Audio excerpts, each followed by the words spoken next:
اعوذ باللہ السمیع العلیم من الشیطان الرجیم بسم اللہ الرحمن الرحیم الحمد للہ رب العالمین بارئ الخلائق اجمعین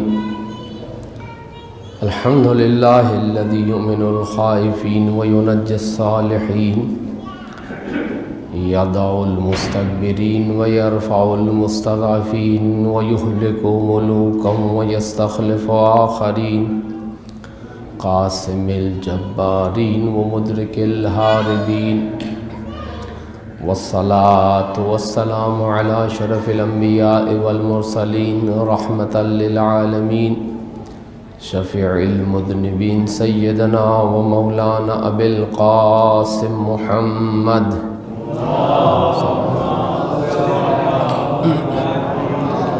وعلى أهل بيته الطيبين الطاهرين المأسومين المظلومين الذين أذهب الله عنهم الرجس وطهرهم تطهيرا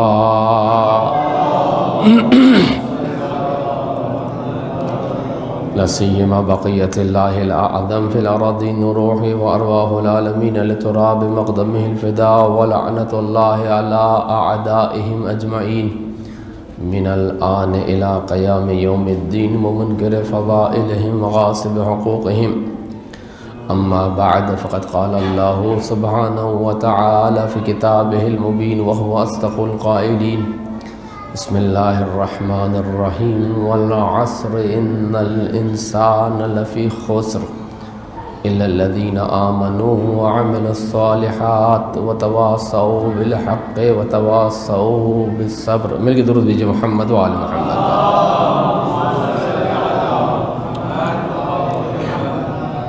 قبل اس کے کہ مجلس کا آغاز کروں تذکر کے طور پر جن حضرات کے پاس ماسک موجود ہیں وہ اپنے ماسکوں سے اپنے چہروں کو مزین فرمائیں، اور جن کے پاس نہیں ہیں وہ کوشش کریں کہ جو احتیاطی تدابیر کے تحت فاصلوں کی رعایت کا اطباء نے حکم دیا ہے اس کے مطابق فاصلوں کو رعایت کرتے ہوئے تشریف فرما ہوں، اس لیے کہ یہ ایک شرعی ذمہ داری ہے. ہم فقہا کے زمانہ غیبت میں پیروکار ہیں اور ان کے فتویٰ کے مطابق عمل کرتے ہیں، لہذا اگر کوئی شخص ماسک نہیں لگا کر کسی اجتماع میں، بازار میں یا کسی بھی عوامی جگہ پہ جاتا ہے، پبلک پلیس پہ، تو وہ گناہ کا مرتکب ہوتا ہے. مل کے درود بھیجئے محمد و آل محمد پر.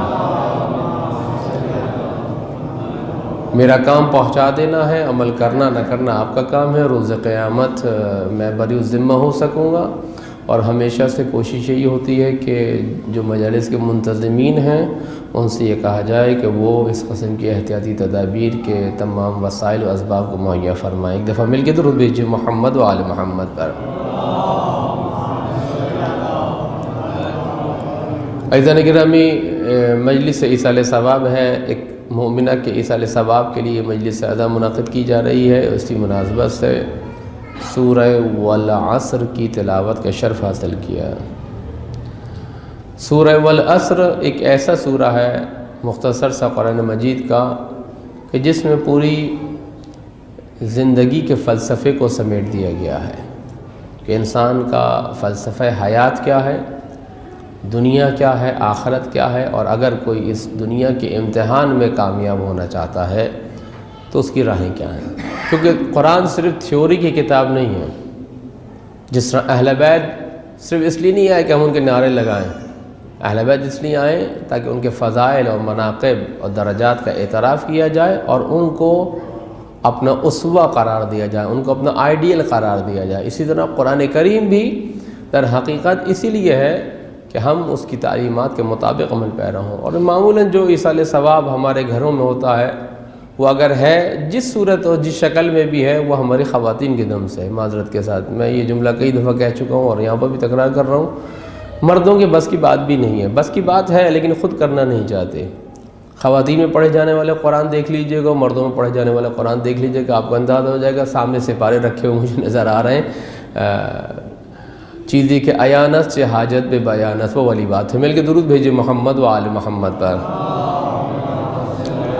اگر گھروں میں کوئی قرآن خوانی ہے تو وہ خواتین کے دم سے، جس شکل میں بھی، ظاہری شکل میں صحیح، مردوں کو قرآن دے دیجئے، لگتا ہے کرنٹ لگ گیا 440 وولٹ کا، معذرت کے ساتھ، وہ وہیں سے آدھے ہی راستے سے واپس چلے جاتے ہیں۔ مردوں میں قرآن خوانی تو ویسے بھی نہیں ہے، اگر کہیں گھروں میں ہے، سپارے تقسیم ہونے، واٹس ایپ پہ گروپ بنایا خواتین کے دم سے۔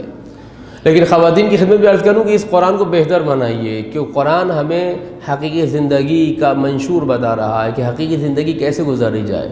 اور پھر روایات میں ملتا ہے کہ اگر آپ اپنے مردے کو ایصال ثواب کر رہے ہیں تو صرف تلاوت کا ثواب جائے گا، توجہ رکھیے گا، صرف قرآن کی ظاہری تلاوت کا ثواب جائے گا۔ لیکن اگر کوئی ترجمہ پڑھتا ہے، اگر کوئی اس پہ عمل کرتا ہے، تو ترجمہ جو آپ نے پڑھا اور سمجھا اس پہ عمل کیا تو آپ کے عمل کا ثواب بھی آپ کے مردے کو جائے گا۔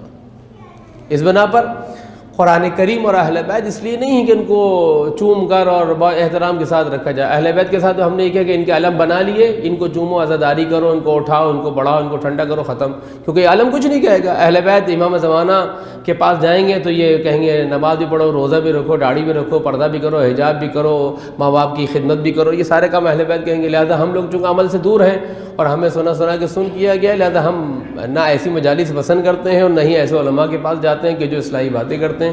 اسی لیے مجھے بھی مجلس میں لوگ نہیں بلاتے، کیونکہ میں اصلاحی باتیں کرتا ہوں، جو مجھے ضرورت محسوس ہوتی وہ کرتا ہوں۔ اس بنا پر قرآن کہہ رہا ہے کہ ان الانسان لفی خسر، پورا فلسفہ زندگی قرآن کریم نے اس میں سمو دیا ہے، توجہ رکھیے گا، پورا فلسفہ زندگی۔ یعنی اگر کوئی قرآن کے تحت زندگی کو سمجھنا چاہے تو اذن کرمی سورہ والعصر کی تلاوت کرے۔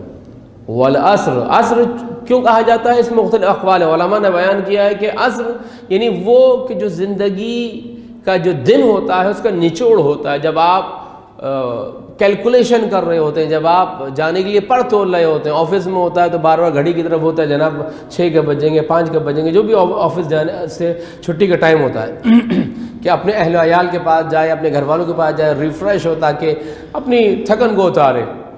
عصر کا وقت ایسا ہی ہے کہ جہاں پہ انسان جو ہے وہ در حقیقت ایک ایسی آرام گاہ کی طرف، ایک ایسے مأمن اور ملجا اور مأویٰ کے پاس، ایک ایسی پناہ گاہ کی تلاش میں ہوتا ہے جہاں جا کر وہ اپنی تھکن کو دور کر سکے، اپنے اعضاء کی تھکاوٹ کو دور کر کے در حقیقت ایک نئے دن اور نئی زندگی کے لیے آمادہ ہو سکے۔ سورہ والعصر، اسی طرح عصر کا وقت جو ہے وہ بھی وہ انسانی حیات میں بہت زیادہ کردار ادا کرتا ہے، اور زمانے کی قسم کھائی گئی ہے۔ یعنی اگر کائنات کی حقیقتوں میں سے اور فیکٹس میں سے اگر کوئی ایک فیکٹ ہے تو وہ ایک حقیقت وقت ہے، توجہ رکھیے گا۔ اور یہ وقت وہ نہیں ہے جو گھڑیاں بتا رہی ہیں، توجہ رکھیے، ٹھیک ہے کہ یہ ایک سمبل ہے وقت کو بتانے کا، ایک آلہ ہے وقت کو میجر کرنے کا کہ کتنا وقت گزر گیا ہے، کتنا وقت رہ گیا ہے، کیلنڈر ہے، یہ بھی ایک ظاہری طور پہ ایک آلہ ہے، ایک اسکیل ہے وقت کو ناپنے کا، دن اور رات کو ناپنے کا کہ کتنے دن گزر گئے۔ لیکن حقیقتاً وقت ایک ایسی حقیقت ہے جس سے انکار نہیں کیا جا سکتا۔ اب میں فلسفی انداز سے اس میں وارد نہیں ہوا کہ وقت کی کیا تعریف ہے اور پھر روایات میں کیا بیان کیا، کہ میں بہت ہی آبزرویشنل اور مشاہداتی گفتگو کرنے کا عادی ہوں۔ والعصر، واو قسم ہے، قرآن مجید نے مختلف قسم کی قسمیں کھائی ہیں کہ انسان کو، یعنی کوئی چیز حق ہوتی ہے، کوئی فیکٹ ہوتی ہے، کوئی حقیقت ہوتی ہے تو اس کی قسم کھائی جاتی ہے، کسی غیر ثابت، غیر حقیقت، موہومی، خرافاتی چیز کی قسم نہیں کھائی جاتی۔ کبھی بھی انسان کہے کہ میں اللہ کی قسم، مثلا جو ہماری مشہور ہے حضرت عباس کی قسم، مولا عباس کی قسم، غازی عباس کی قسم، خوب آپ تکیے کی قسم، ممبر کی قسم یا مائک کی قسم نہیں کھاتے، اپنے لباس میں میری ماں کی قسم مثلا عرض کرتے ہیں، مثلا حالانکہ وہ قسمیں نہیں ہیں، شرعی قسم جو ہے وہ جو اللہ کے نام سے منسوب ہو اسے قسم کہا جاتا ہے، پھر اس کا اعتبار ہے، اور اگر قسم کو توڑ دیا جائے تو اس کا کفارہ ہے کہ اگر آپ کے میں قسم کھاتا ہوں کہ میں یہ کام نہیں کروں گا اور آپ کریں گے تو آپ پہ کفارہ واجب ہو جائے گا، قسم توڑنے کا کفارہ۔ چنانچہ خدا حقیقت والی چیزوں کی قسم کر، دن اور رات کی، سورج چاند کی، والشمس وضحاہا، شمس کی قسم اور چاند کی اس کی روشنی کی قسم، والقمر اذا تلاہا، اور چاند کی قسم کہ جب وہ اس کے پیچھے آئے۔ روایات میں ملتا ہے کہ شمس سے کیا مراد ہے، یہ قمر سے کیا مراد ہے، روایات اہل بیت بتاتے ہیں شمس سے مراد وجود مبارک رسول اللہ اور قمر سے مراد مولا کائنات ہے۔ جس طرح اگر سورج چلا جاتا ہے تو چاند آ جاتا ہے، یعنی ایک لمحے کے لیے اپنی ضو فیشانی سے کم نہیں کرتا، اسی طرح اگر خاتم النبیین اس دنیا سے چلے جائیں تو نور امامت دنیا کو منور کرتا رہے گا۔ والشمس وضحاها، تو صرف ظاہری چاند و قسم کی یہاں پہ بات تو نہیں ہے، بلکہ یہ وہ حقائق ہیں جن کو اہل بیت علیہ السلام نے ذکر کیا ہے۔ مل کے درود بھیجیے محمد و آل محمد پر۔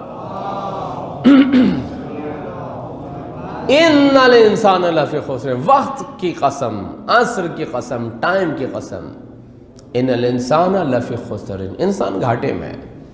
یہ گھاٹا کیا ہے، یہ نقصان کیا ہے، توجہ رکھیے گا، اس کو میں واضح کرنا چاہتا ہوں۔ اور خدا نے کہا یہ نقصان جو ہے، بے شک انسان بہت بڑے گھاٹے اور نقصان میں ہے،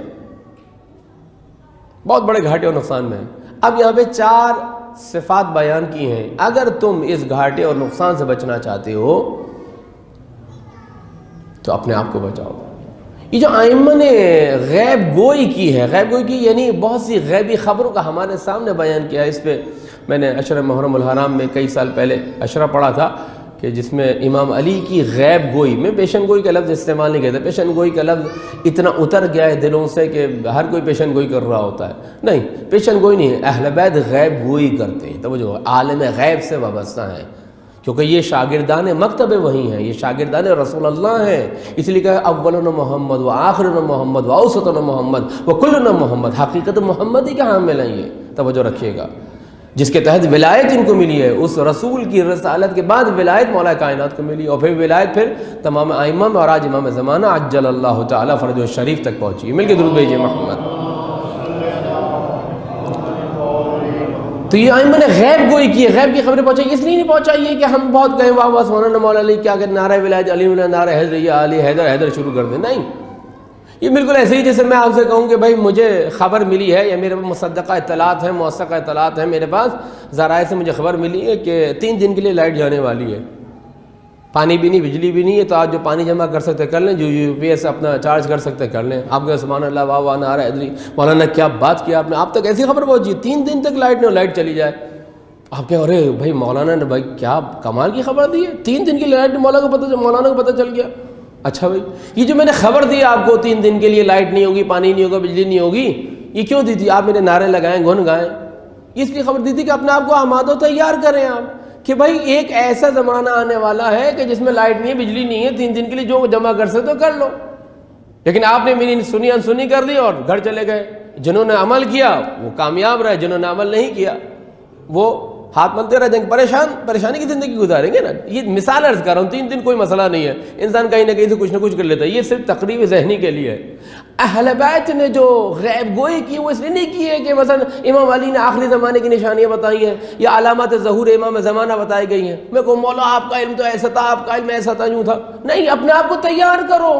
امام زمانہ کے انقلاب کے لیے وہ زمانہ ایسا ہوگا، ہدایت نہیں ہوگی، نور نہیں ہوگا، مومن تڑپ رہا ہوگا، بلک رہا ہوگا، مومن ڈوب رہا ہوگا، خسارے میں ہوگا، نقصان میں ہوگا، اپنے آپ کو آماد و تیار کرو۔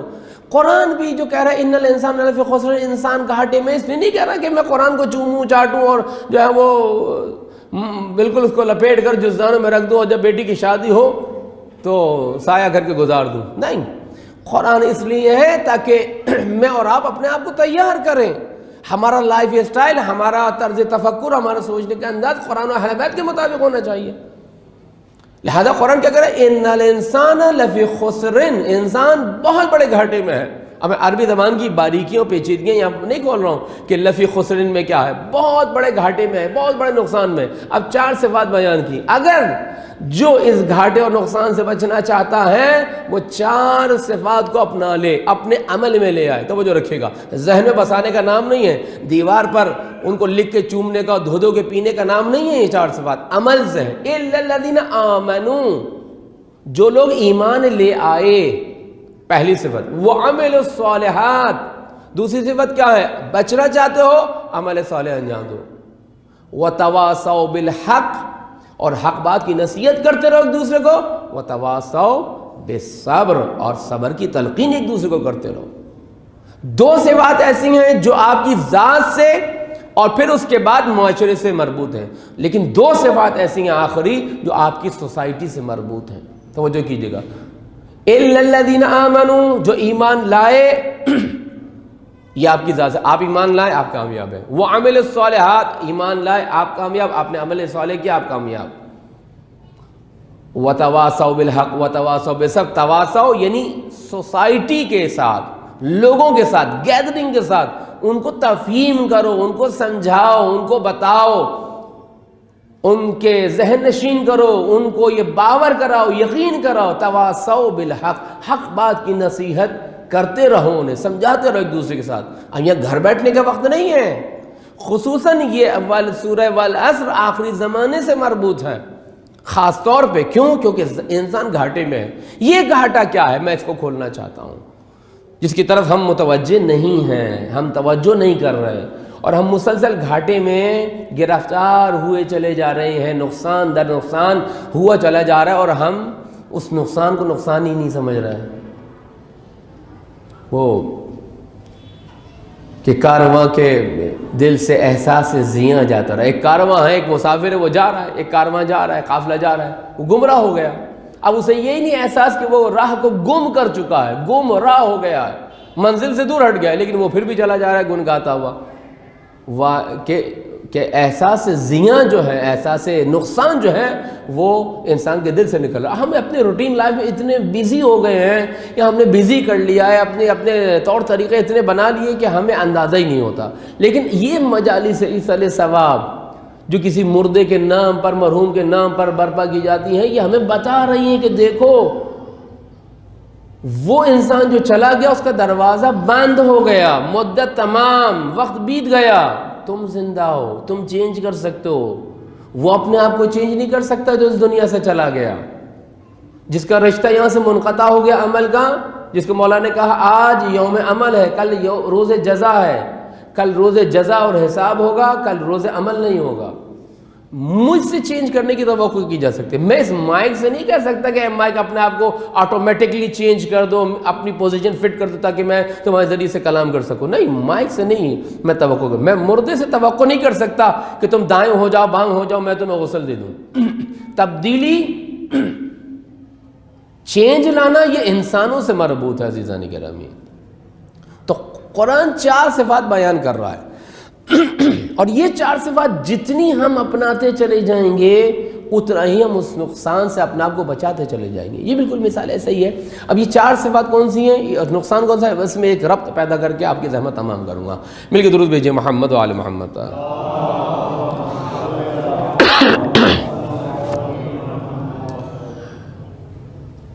نقصان اور خسر میں ایک بنیادی فرق موجود ہے، نوجوان بچوں کے لیے سمجھا رہا ہوں، خواتین بھی اور نوجوان بچیاں بھی میری بات سن رہی ہیں۔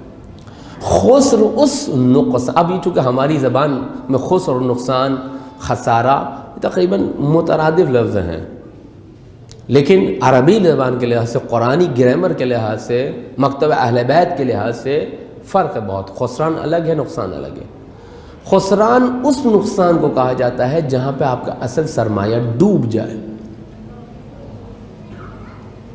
مثلاً آپ نے 10 لاکھ کی گاڑی خریدی کہ اس گاڑی کے ذریعے سے حمل و نقل کا کام کیا جائے گا، مثلاً گوڈس کو اٹھا کے یہاں سے وہاں دوسری شہر میں، یہ آپ کی گاڑی تباہ ہو جائے۔ 10 لاکھ سے گاڑی خریدی، خدا نخواستہ کسی کی یہ سواری، یہ وسیلہ تباہ ہو جائے، یعنی کل سرمایہ اس کا ڈوب گئے، وہ خالی ہاتھ کھڑا ہے۔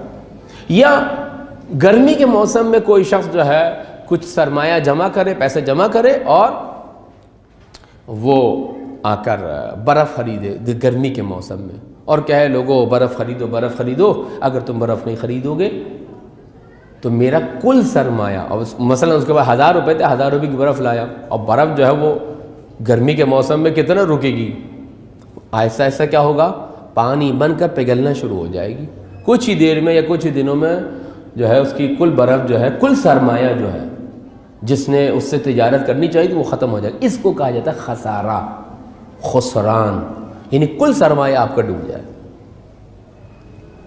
نقصان کس کو کہا جاتا ہے، آپ مثلا 1000 روپے کی کوئی چیز خرید کر لائے، مثلا آپ نے کہا کہ میں آن لائن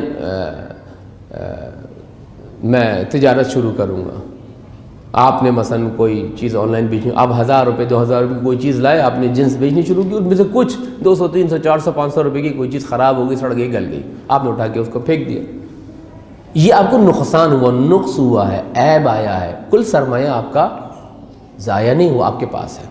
قرآن کیا کہہ رہا ہے، تمہیں نقصان نہیں ہوا، تمہیں خسارہ ہوا ہے۔ اب آپ دیکھیں قرآن کیا کہہ رہا ہے کہ نقصان ہو سکتا ہے 4 دن 5 دن مہینہ 2 مہینہ ہی تم کسی مشکل پرابلم میں رہو، اس کے بعد کچھ نہ کچھ کر کے تم اپنے آپ کو کھڑے کر لو گے، اپنے پیروں پہ کھڑے ہو جاؤ گے۔ لیکن خسران اگر ہو جائے، خسارہ اگر ہو جائے، تمہاری زندگی کا سرمایہ ڈوب جائے گا۔ یہ سرمایہ کیا ہے؟ یہ نقصان کس چیز کا ہے؟ سب سے بڑا نقصان جو انسان کا ہے وہ وقت کا ضیاع، وقت کا ضائع کرنا۔ اس کی بہت ہی سادی سی مثال میں دوں، 3 بجے قرآن خوانی اور 4 بجے مجلس اعلیٰ، یہ وہ جھوٹ ہے جو ہم لکھ رہے ہوتے ہیں اور خود عمل نہیں کر رہے ہوتے، اس لیے جھوٹ ہے۔ جب انسان کوئی بات کہے اور اس پہ عمل نہ کرے اور نہ کروانا چاہے تو یہ جھوٹ ہے۔ بعض اوقات ہوتا ہے کہ اہل خانہ آ جاتے ہیں لیکن ماشاءاللہ سے جو مومنین ہیں وہ نہیں آتے۔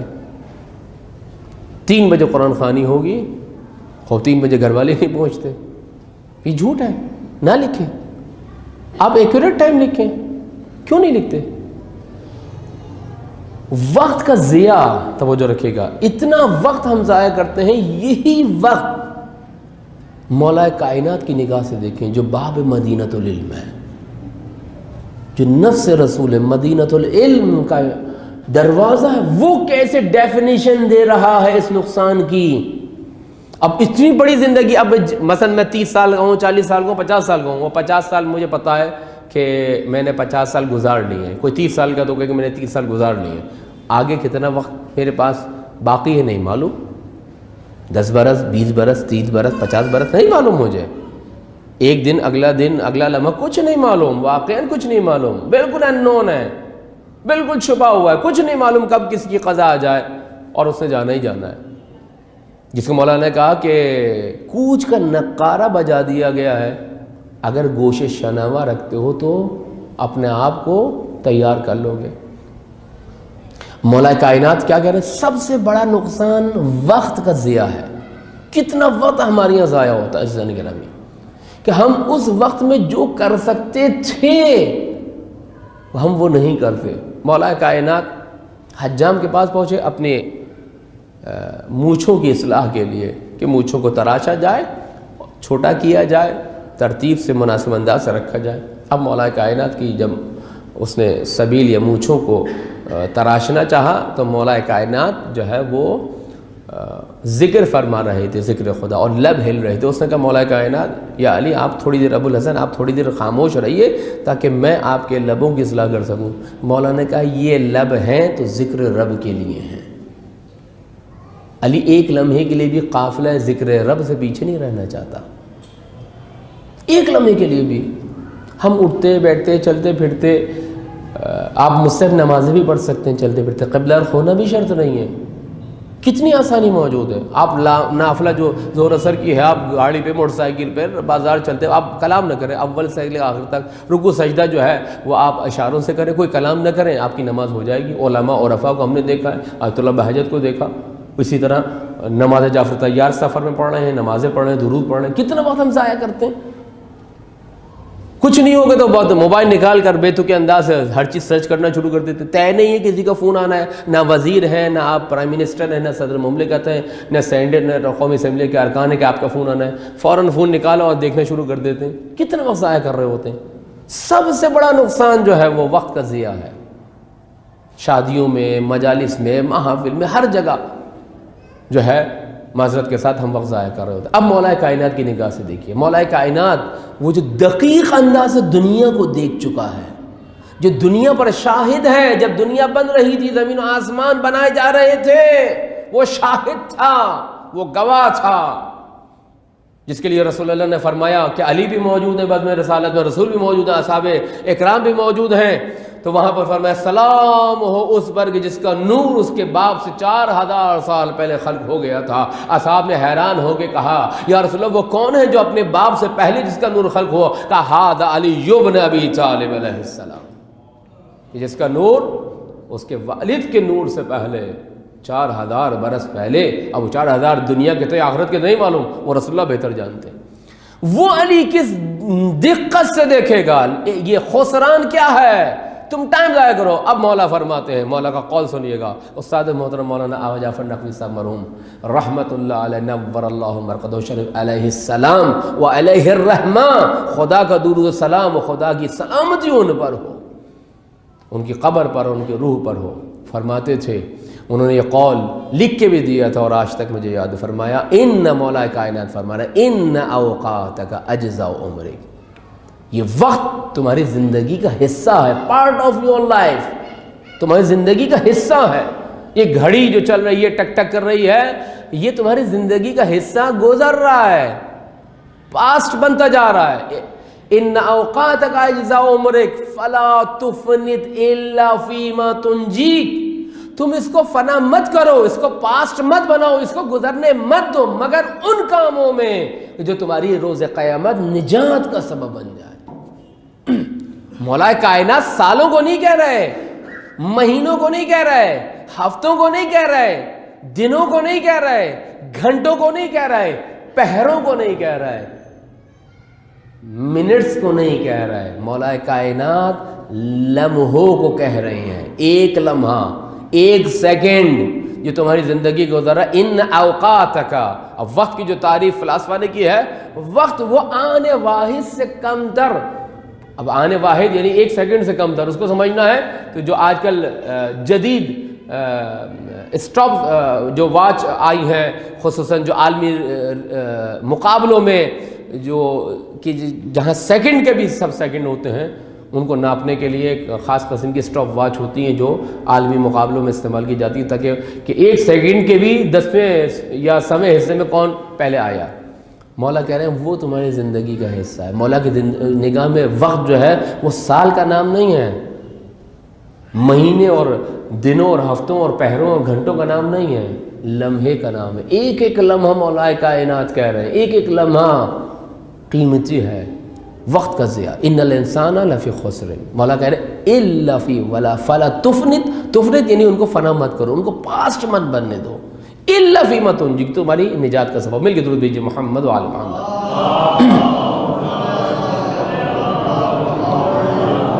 دوسرا نقصان یا خسارہ جس کو قرآن نے کہا ان الانسان لفی خسر, بہت عظیم نقصان ہے, وہ یہ ہے کہ احساس ہی مر جائے, احساس ہی مر جائے. یہ اس سے بڑا نقصان ہے. ایک تو وقت کا ضیاع, دوسرا کہ آپ کا احساس ہی نہیں کہ میرے وقت ضائع ہو رہا ہے, یہ اس سے بڑا نقصان ہے. یہی عدم احساس ہے کہ 10 روپے کا ماسک ہمیں لاتے ہوئے اور اس کو منہ پہ لگاتے ہوئے شرم محسوس ہوتی ہے, لوگ ہمیں بیمار سمجھیں گے, لوگ ہمیں کیا سمجھیں گے. یہ انتہائی حساسیت ہے آپ کی کہ آپ ماسک کے ساتھ اجتماع میں جاتے ہیں, مجالس میں جاتے ہیں. میں نے پہلے بھی عرض کیا, یہ احساس ذمہ داری ہے. مثلا میں خود اس بیماری مبتلا ہوا اور اسی دوران میری سگی بہنجی کا انتقال ہوا, اسی دوران میرے سسر محترم کا انتقال ہوا, لیکن ہم ان کی شکل نہیں دیکھ سکے, نہیں گئے, کیونکہ ہمیں احساس تھا کہ ہماری وجہ سے دوسروں کو نقصان ہو سکتا ہے, یہ بیماری منتقل ہو سکتی ہے. اس کو اتنا ایزی نہ لے. روز قیامت پوچھا جائے گا, آپ جس مشتری کی تقلید کرتے ہیں آپ سے پوچھا جائے گا کہ اس کے فتوے پہ عمل کیا کہ نہیں کیا. لہذا عدم احساس جو ہے یہ اس سے بڑا نقصان ہے کہ ایک وقت کا ضیاع اور دوسرا وقت کے گزرنے کو ضائع ہونے کا احساس مر جائے.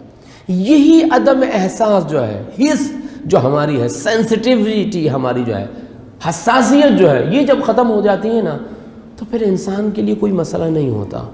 خدا کہہ رہا ہے اس احساس کو بھی مرنے نہ دو. ابھی میں نے ایک مثال دی تھی مجلس میں, میں نے کہا تھا کہ اگر آپ بہت دیر بیٹھے رہیں گے تو کیا ہوگا, آپ کا پیر یا آپ کا بازو سن ہو جائے گا. سن ہو جائے گا کیا مطلب, یعنی اس کی حس ختم ہو جائے گی. آپ اسے ماریں کاٹیں کچھ نہیں ہوگا. لیکن اگر نارمل انسان ہے اس کا آپ ہلکی سی کوئی چیز اس کو گوشت کو نوچیں گے اس کو تکلیف ہوگی. اس سن انسان کو اگر انجیکشن بھی لگا دیا جائے, چاقو بھی اس کے جسم پہ چلا دی جائے, اسے پتہ نہیں چلے گا اس وقت جب تک وہ سن ہے, کیونکہ اس کا حس نہیں ہے نا. جب حس نہیں یعنی نروس سسٹم کام نہیں کر رہا ہے, کیونکہ انسان کا نروس سسٹم اتنا فاسٹ ہوتا ہے. آپ جیسے ہی آپ کو ہاتھ لگاتے ہیں پیغام اس انگلی کے پور سے جاتا ہے, پیغام آپ کے دماغ میں، دماغ کہتا ہے کہ یہ چیز خطرناک ہے، ہاتھ اٹھاؤ، پیغام واپس آتا ہے، آپ اپنا ہاتھ اس آگ سے ہٹاتے ہیں. کتنی دیر لگتی ہے؟ یہ حس جو ہے یہ ختم ہو جائے آپ کو اندازہ نہیں ہوگا. کھال جو مردہ ہو جاتی ہے پیروں کی، ہاتھوں کی، اسے آپ کاٹ دیں کوئی تکلیف نہیں ہوگی، لیکن اگر نارمل کھال کو کاٹیں گے تکلیف ہوگی. حس جب ختم ہو جائے. اگر کسی شخص کو انجیکشن لگایا جائے اسے تکلیف ہونی چاہیے نہیں ہونی چاہیے؟ تکلیف نہیں ہو رہی. اگر اسے آپ کہیں گے یہ بے حس ہو گیا ہے یہ بے حس ہو گیا ہے. آپ نے دیکھا ہوگا اسپتالوں میں ڈاکٹرز جب آتے ہیں مریض کے پاس تو اس کی حس چیک کرنے کے لیے کیا کرتے ہیں، اس کے ہاتھ پر یا پیر کے تلووں پر پین سے یا کسی بھی نوکیلی چیز سے اس کو کھینچتے ہیں اس کو، تاکہ پتہ اگر وہ پیر یا ہاتھ سمیٹ لے اس کا مطلب اس کا نروس سسٹم کام کر رہا ہے، حس میں ہے. لیکن اگر وہ اس کے پیر پر کوئی بھی نوکیلی چیز کھینچیں چبوئیں اس کو احساس نہیں، وہ سمجھ جائیں گے اس میں حس نہیں ہے. اگر کسی کو انجیکشن لگایا جائے اس کو تکلیف نہ ہو، آپ کہیں گے یہ بے حس ہو گیا ہے. 2 انجیکشن ایسے ہیں جو ہمیں لگ رہے ہیں لیکن ہم بے حس ہو چکے ہیں. اصل حس ہی ختم ہو گئی ہے ہماری. میں مجموعاً، میں آپ کی بات نہیں کر رہا ہوں، معذرت، آپ کا ایمان مجھ سے زیادہ مستحکم ہے. میں ایک معاشرے کی اجتماعی اور عمومی بات کر رہا ہوں. وہ 2 انجیکشن کون سے ہیں؟ ایک موت کی خبر کا سننا. اس سے بڑا انجیکشن کوئی اور نہیں ہے جیتے جاگتے. قرآن کی نگاہ میں اور اہل بیت کی نگاہ میں یہ سب سے بڑا انجیکشن ہے. لائف سیونگ انجیکشن ہے یہ. جیسے لائف سیونگ ڈرگس ہوتی ہیں نا جو آخر میں دی جاتی ہیں، بڑے بڑے انجیکشن ہائی پاور کے دیے جاتے ہیں کہ ہارٹ کام کرنا شروع کر دے یا اس کو کرنٹ لگایا جاتا ہے. اسی طرح خداوند عالم نے ہمیں زندہ رکھنے کے لیے کچھ لائف سیونگ انجیکشن رکھے ہیں. ان انجیکشن میں سے ایک موت کی خبر ہے. اگر خبر موت کسی مومن یا مومنہ کے سننے کے بعد تھوڑی دیر کے لیے سوچوں، کہہ تو دیتا ہوں انا للہ و انا الیہ راجعون، لیکن کیا میں خود تیار ہوتا ہوں؟ خدا کہہ رہی یہ انجیکشن لگا تو میں، لیکن انجیکشن لگا 20.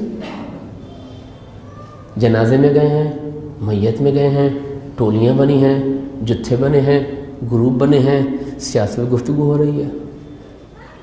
جنازوں میں جائیں گے، سیاست پہ گفتگو ہو رہی ہے، میچ پہ گفتگو ہو رہی ہے. معذرت کے ساتھ یہی ہو رہا ہوتا ہے نا. مجموعی بات کر رہا ہوں میں. یہ سب سے بڑا قبر میں اترتے دیکھ رہے ہیں مردے کو،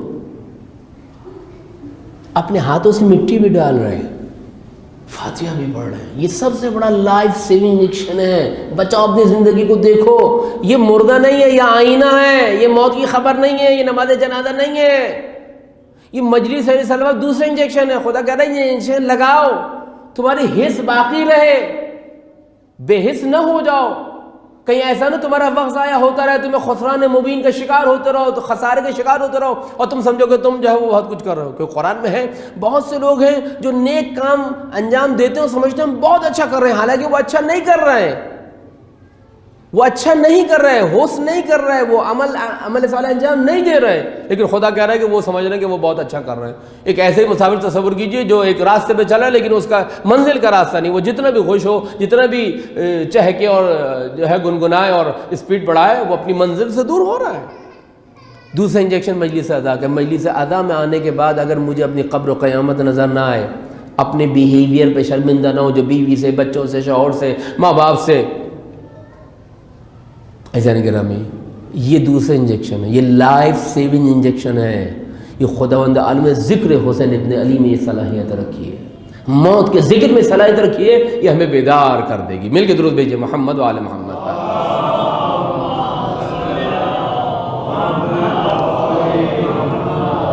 تو یہی عدم احساس ہے کہ جو ہمیں ماں باپ سے متعلق بے حس کر دیتا ہے. یہ ماں نہیں ہے، یہ باپ نہیں ہے، یہ تمہارا شوہر نہیں ہے، یہ تمہاری زوجہ نہیں ہے، یہ تمہاری آخرت کا سامان ہے. اس کو اس نگاہ سے دیکھیں گے کہیں بے ادبی بیوی کی یا شوہر کی یا بچوں کی یا ماں باپ کی آپ کو خسران مبین کا شکار کر سکتی ہے. رسول اللہ کو خبر دی گئی ایک نوجوان کی جاگنے کا وقت آئی ہے. رسول اللہ پہنچے، دیکھا کہ جاگنی بڑی سخت ہے. کلمہ شہادتین جاری نہیں ہو رہا ہے. کہو لا الہ الا اللہ، خاموش. کہو محمد نہیں بولا جا رہا. توجہ رکھیے گا. آپ نے فرمایا اس کی ماں زندہ ہے؟ کہا کہ ہاں. ماں کو لے کر ماں کو لے کر آئے. کہا کہ اپنے بچے سے راضی نہیں ہوں؟ کہا کہ نہیں، بس زبان تھا. کہا کہ راضی ہو جاؤ. اگر راضی نہ ہوئی بے ایمان جائے گا. ماں تھی نا، ماں راضی ہو گئی. رسول اللہ آپ نے کہا ہے آپ کی محبت میں چھوڑ دیتی، معاف کر دیتی. میں نے معاف کر دیا. اب کلمہ شہادتین پڑھا. ماں باپ سے بدتمیزی، ماں باپ کا عدم احترام، ان کے واجبات اور ان کے آداب کا عدم احساس انسان کو اس دنیا سے بالکل 0 میٹر بھیج دیتا ہے. واقعات کثرت سے بھرے پڑے. ماں باپ کا احترام، کثرت سے واقعات ہیں ایسے. لہذا کوئی بھی مشکل ہو ماں باپ کو راضی کرو. دنیا میں سب سے پہلے ماں باپ کو راضی کرو. ہر جائز شرعی کاموں کے ذریعے سے ماں باپ کو راضی کرو. وہ کام جس میں خدا کی معصیت نہ ہو، اہل بیت کے حکم کی مخالفت نہ ہو، ماں باپ کو خوش کرو. اور ہیں ایسے لوگ جو دنیا میں ماں باپ کو خوش کرتے ہیں. ماں کی عظمت کیوں ہے؟ یہ ماں نہیں ہے. یہ جو کہا ہے کہ الجنت تحت اقدام الامہات، ماں کے قدموں تلے ہے، یہ وہ جنت نہیں ہے کہ جو ہمیں عالم آخرت میں ملے گی. فرمایا ہے یعنی ماں کا مقام، دنیا کا اعلیٰ ترین مقام کیا ہے؟ جنت. جنت سے بھی اوپر ماں کا مقام ہے. توجہ رکھیں. ماں کے قدموں تلے، جو ماں کا سب سے بدن کا نچلا حصہ ہے نا، نیچا، وہ اس کے قدم ہے، اس کے نیچے جنت ہے. یعنی عظمتوں کو اگر حاصل کرنا چاہتے ہو تو پھر والدین کا. ایک شخص رسول اللہ کے پاس آیا، عربی، بالکل ایک نارمل سا انسان دیہات کا. ما عددت لها، رسول اللہ نے پوچھا آخرت کے لیے کیا تیاری کی ہے؟ ما عددت کثیر الصوم والصلاۃ، یا رسول اللہ بہت زیادہ نماز نہیں پڑھی، یہی واجبات فجر، ظہر، مغرب، عشاء، رمضان کے روزے اور جو تھوڑے بہت واجبات ہیں جو آپ نے بتائے میں عمل کرتا ہوں. لیکن میرے پاس ایک ایسی چیز ہے رسول اللہ، مجھے بڑا اس پہ یعنی بھروسہ ہے. کیا ہے؟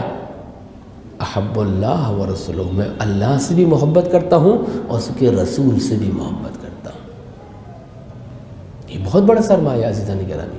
تو انسان اگر بچنا چاہتا اس خسران سے، وقت کو ضائع نہ ہونے دے. اٹھتے بیٹھتے سلوات بھیج سکتے اپنے محرومین کے لیے راہ چلتے ہوئے. اللہم صلی علی محمد و آل محمد وعجل فرجہم. کتنا مشکل ہے. روایات میں آیا ہے، احادیث میں آیا ہے، اگر کسی انسان کے گناہ ہیں اور وہ کفارہ ادا نہیں کر سکتا تو آل محمد پہ درود بھیجنا اس کے گناہوں کا کفارہ.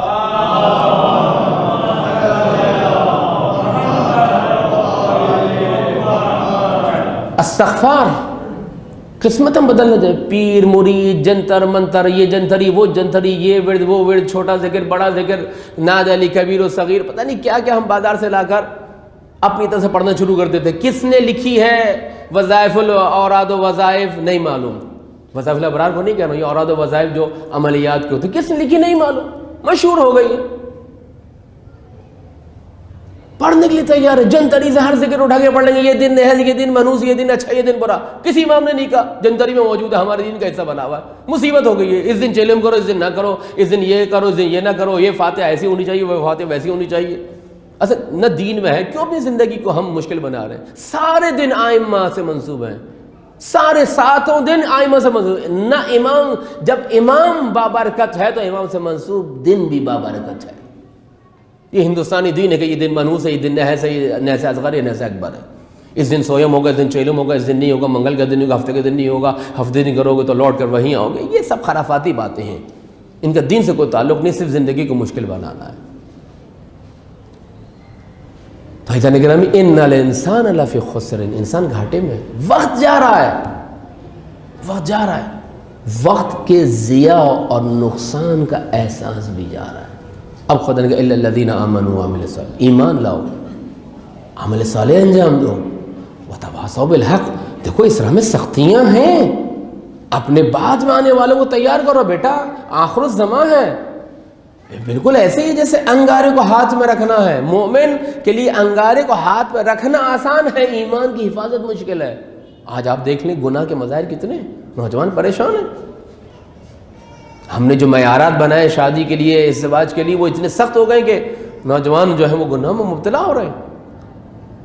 آخری زمانے میں جو مومن کی علامت ہے، استقامت دکھاتا ہے، ڈٹا رہتا ہے، جمع رہتا ہے امام کی ولایت پر، امام کی امامت پر، امام کے لیے حامی و ناصر رہتا ہے۔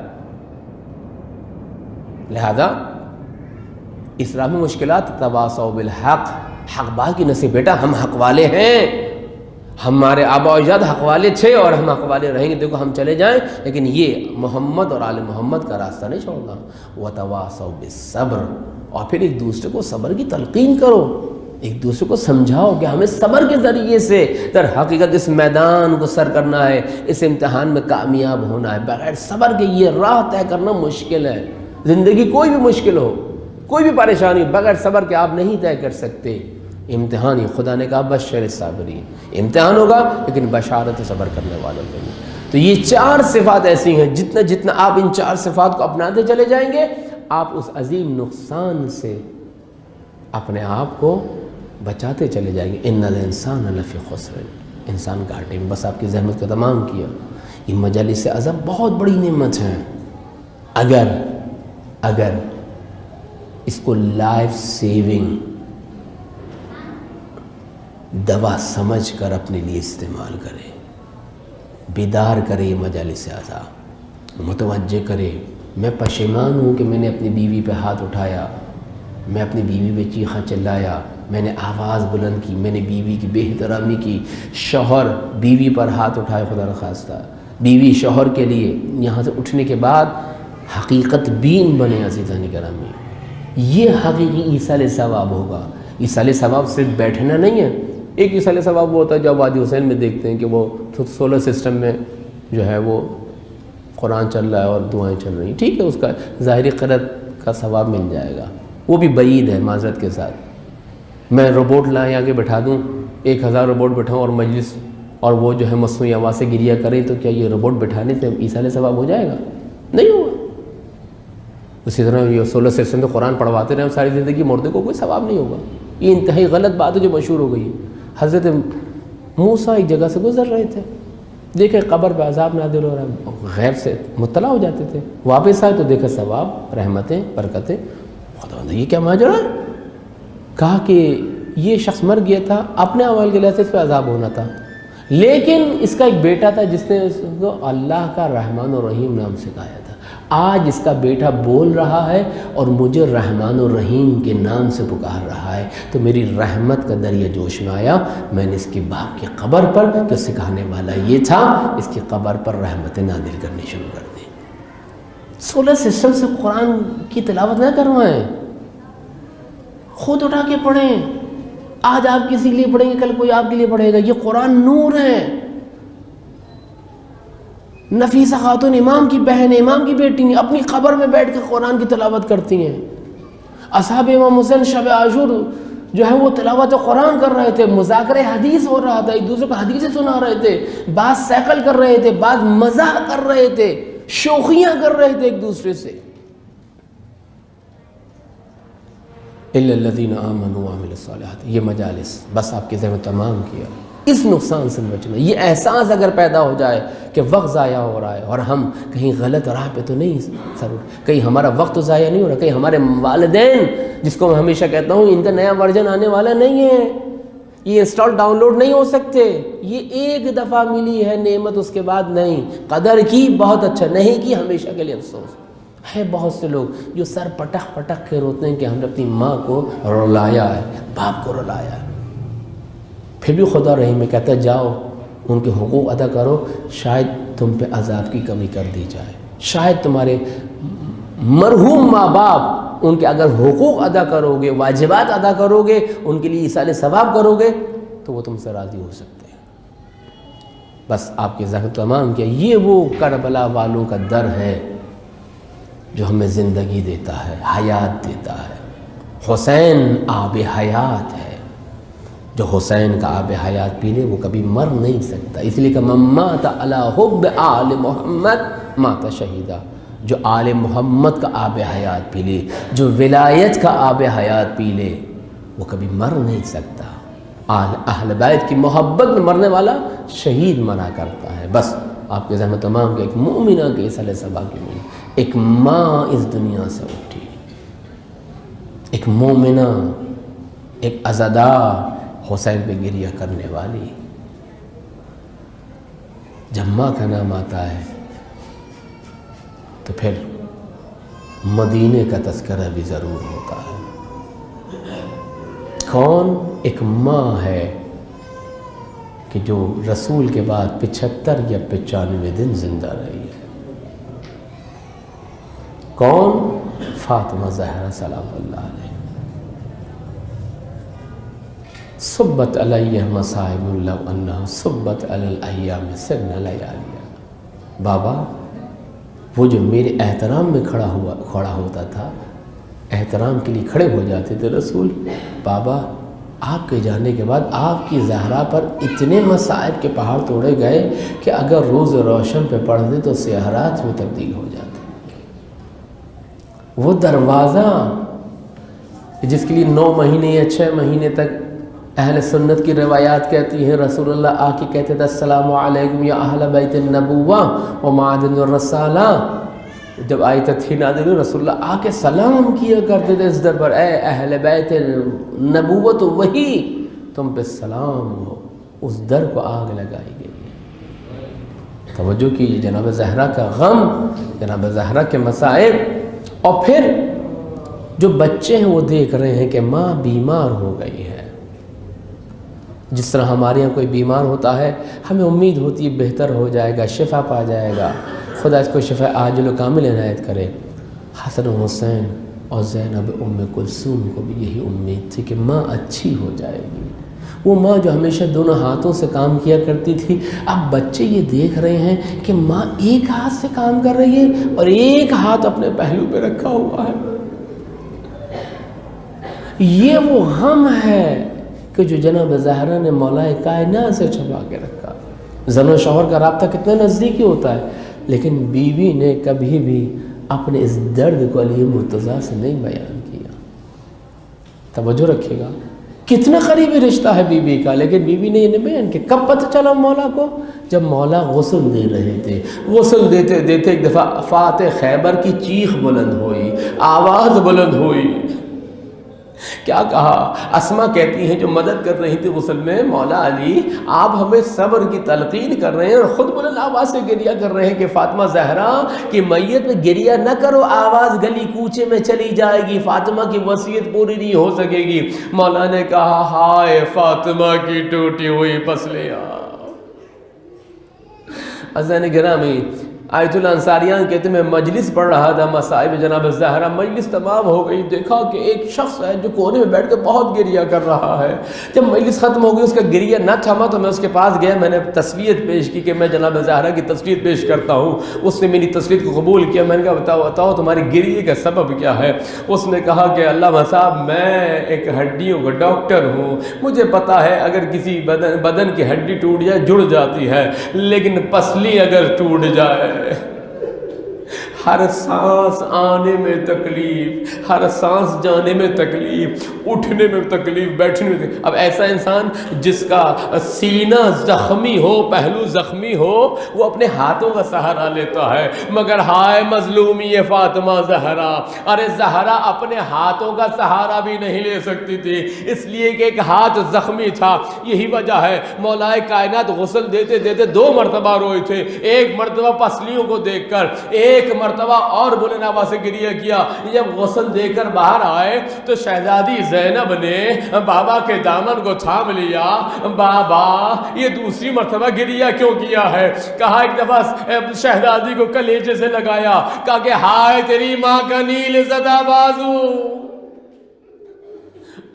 اجرکم اللہ۔ ارے فاطمہ زہرا نے وہ غم بھی مجھ سے، وہ درد بھی، وہ زخم بھی مجھ سے چھپائے رکھا۔ بس عزادارو، یہی وجہ ہے علی مرتضیٰ کہ مسائل بڑے سخت ہو گئے تھے. 3-4 جملے بس اسی پہ مجلس تمام ہے. علامہ مجلس بہار میں لکھا ہے ناہلۃ الجسم، زہرا کا جسم گھلا جا رہا تھا. اللہ اکبر.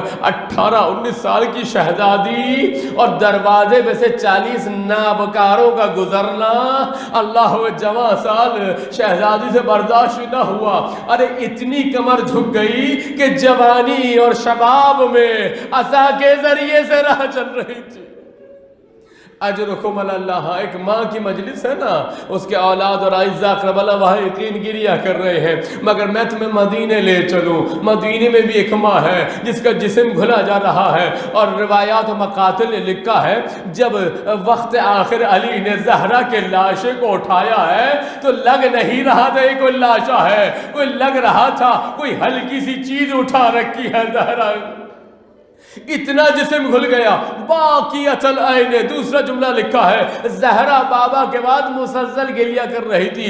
منحدت الرکن، ارے جس کا ہاتھ بھی زخمی تھا، جس کا پہلو بھی زخمی تھا، زہرا اٹھتے بیٹھتے اپنے ہاتھ کو اپنے پہلو پہ رکھ لیا کرتی تھی.